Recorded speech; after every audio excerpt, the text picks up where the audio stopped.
धन भाइयों, नमस्कार। जय माता की। हमेशा एक बात याद रखिए कि कभी किसी की निंदा मत करिए। जब आप निंदा करते हैं तो सामने वाले के पाप क्षय होते हैं और आपके पुण्य क्षय होते हैं। हमारी परेशानियों का कई दफे यह भी एक कारण होता है।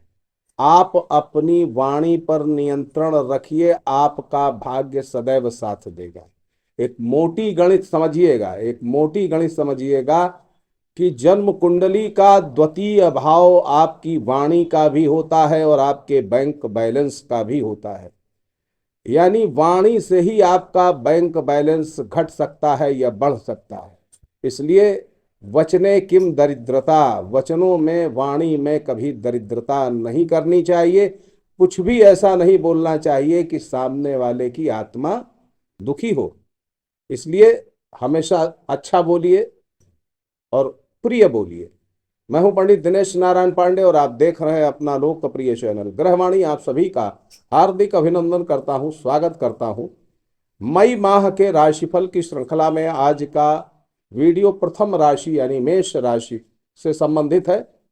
आपके जन्म की राशि में मेष है या कहने के नाम की राशि मेष है, तो ये वीडियो आपके लिए है। मई महीने का ग्रह गोचरीय व्यवस्थाओं का क्या परिणाम मिलने वाला है और कैसे हमें तैयारी करनी है आगे आने वाले महीने की, क्या हमें सुझाव दे रहा है ये वक्त, आइए जानने का प्रयास करते हैं। सबसे पहले ग्रह गोचरीय व्यवस्थाओं की चर्चा होगी, आपकी आर्थिक व्यवस्थाओं की चर्चा होगी, व्यक्तित्व की चर्चा होगी, आपके स्वास्थ्य की चर्चा होगी, प्रेम संबंधों की चर्चा होगी और शिक्षा प्रतियोगिता की तैयारी कर रहे हैं तो आपके लिए भी चर्चा होगी, आपकी नौकरी पर चर्चा होगी, व्यापार पर चर्चा होगी और इस महीने के खास सुझाव और उपायों पर भी आपकी इस वीडियो में चर्चा होने वाली है।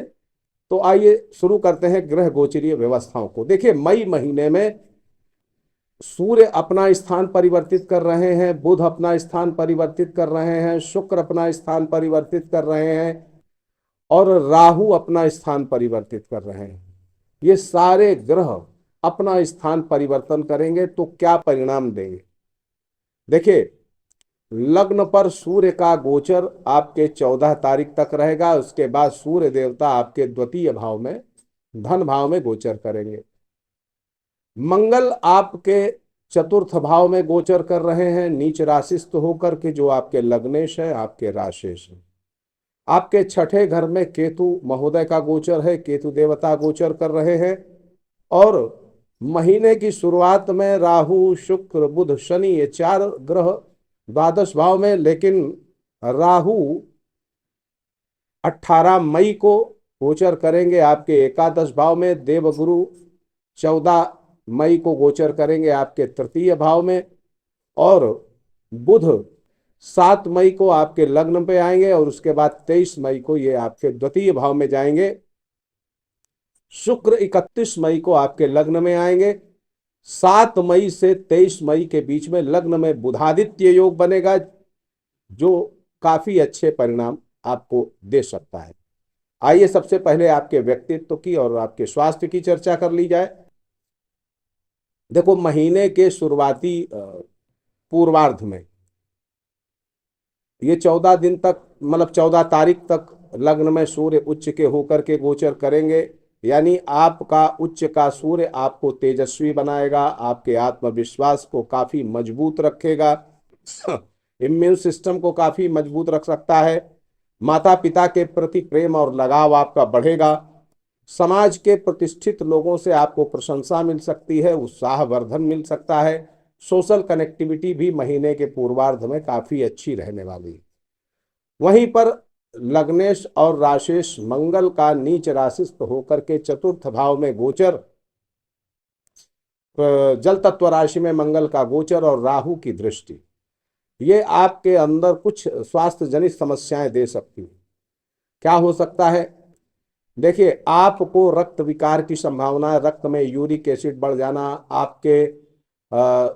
आपके स्वास्थ्य में गड़बड़, थकावट महसूस होना, आलस्य महसूस होना, ये इस तरीके की समस्याएं हो सकती हैं। मसल्स पेन हो सकता है, यूरिक एसिड शरीर में बढ़ जाए, ये भी संभावना है। वहीं आंखों से जुड़ी समस्याएं आपको हो सकती हैं, सरदर्द से जुड़ी समस्याएं हो सकती हैं। अगर आप हृदय रोगी हैं तो सावधान रहने की जरूरत है। इस माह बीपी बढ़ सकता है। इस माह तर्क शक्ति आपकी बेशक बढ़ेगी, वहीं पर आप की जो भाषा है वो सारगर्भित हो जाएगी, अच्छी वाणी बोलेंगे। सोशल कनेक्टिविटी महीने के उत्तरार्ध में कम हो जाएगी और इम्यून सिस्टम भी थोड़ा सा कम रहेगा। इस माह मित्रों, पड़ोसियों, रिश्तेदारों से टकराव हो सकता है, विवाद हो सकता है, इनसे आपको धोखा भी मिल सकता है, इसलिए सतर्क रहने की आवश्यकता है। मन अशांत रहेगा, पारिवारिक अशांति भी कुछ लोगों को हो सकती है। इस माह आपको छिद्रान्वेषण की प्रवृत्ति पर अंकुश लगाना चाहिए। किसी की कमियों को देख करके बिल्कुल आप आंख बंद कर लें, उस तरफ देखें ही नहीं। 7 मई तक किसी प्रियजन से दूर रहना पड़ सकता है। प्रियजन विछोह की भी संभावना 7 मई तक रहेगी। संतानों की तरक्की के लिए महीने का जो पूर्वार्ध है वो काफी अच्छा है उत्तरार्ध की अपेक्षा। अब आइए आर्थिक व्यवस्थाओं पर चर्चा करें बहनों भाइयों। तो जो मेटल के व्यापारी हैं, चाहे आप लोहे के व्यापारी हैं, सोना चांदी तांबा पीतल के व्यापारी हैं, तो ये महीना आपके लिए काफी अच्छा साबित हो सकता है।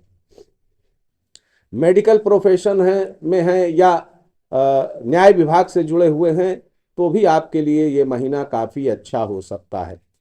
इस माह आपके अनावश्यक खर्चे काफी हद तक बढ़ सकते हैं, उधार भी लेना पड़ सकता है।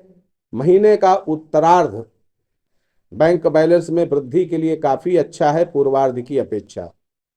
इस महीने भौतिक इच्छाओं की भी आपकी वृद्धि हो सकती है, जिसकी वजह से भी आपके कुछ खर्चे बढ़ सकते हैं।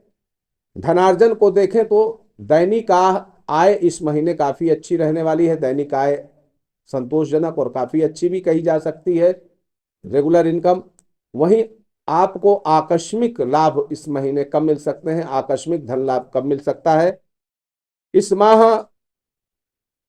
महीने का जो उत्तरार्ध है वो व्यापार व्यवसाय की दृष्टि से काफी अच्छा है।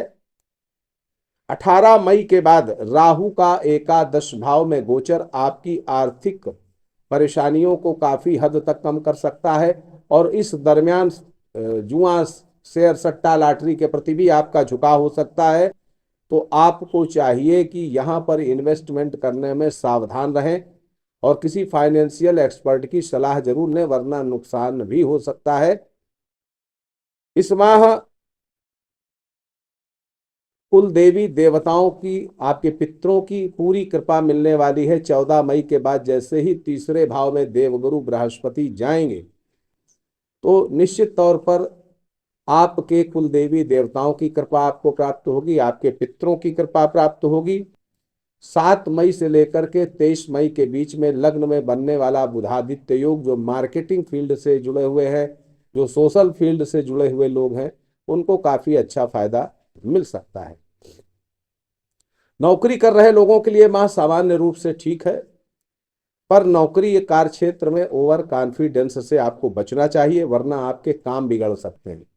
स्वास्थ्य विभाग, कारागृह विभाग, समाज कल्याण विभाग से जुड़े जो लोग हैं उनके लिए तो काफी अच्छा रहने वाला है ये महीना।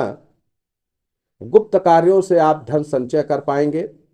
7 मई तक प्रियजन बिछोह की संभावना है। आप नौकरी या कार्य क्षेत्र में जो आपके बड़े हितैषी हैं उनसे आपकी दूरी बढ़ सकती है। प्रेम संबंधों के लिए माह सामान्य रूप से कुछ कम अच्छा दिख रहा है, बहुत अच्छा नहीं है। लव मेट और आपके बीच कुछ कंफ्यूजन्स, बिगाड़ की स्थिति पैदा कर सकते हैं। क्रोध, उत्तेजना, टकराव और ईगो से बचना पड़ेगा आपको।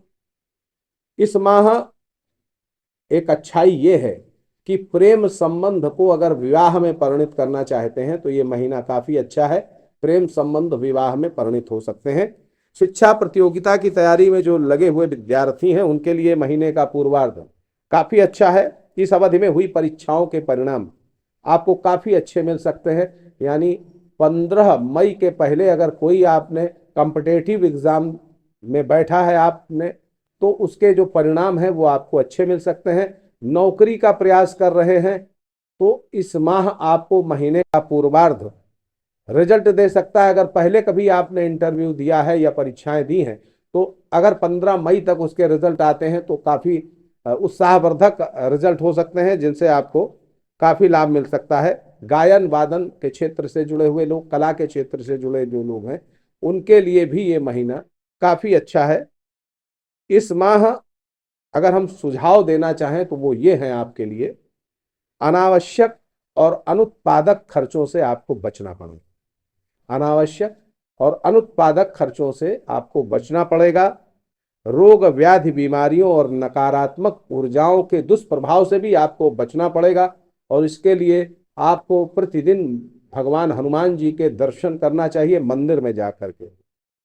इस सप्ताह जुआ सट्टा, इस माह जुआ सट्टा शेयर लॉटरी के प्रति आपका रुझान बढ़ सकता है, और गलत जगह पर इन्वेस्टमेंट करने से आपको नुकसान हो सकता है। इसलिए किसी फाइनेंशियल एक्सपर्ट की सलाह जरूर लें। इस महीने की अशुभ तारीखें भी नोट कर लें, 1, 2, 3, 5, 14, 15, 17, 24 और 27, 26, ये तारीखें आपके लिए कम अच्छी हैं, तो सावधान रहने की जरूरत है। आप सुखी रहें, समृद्ध रहें, इसी मंगलमयी कामना के साथ मैं पंडित दिनेश नारायण पांडे आपसे विदा लेता हूं। प्रेम से बोलिए जय माता।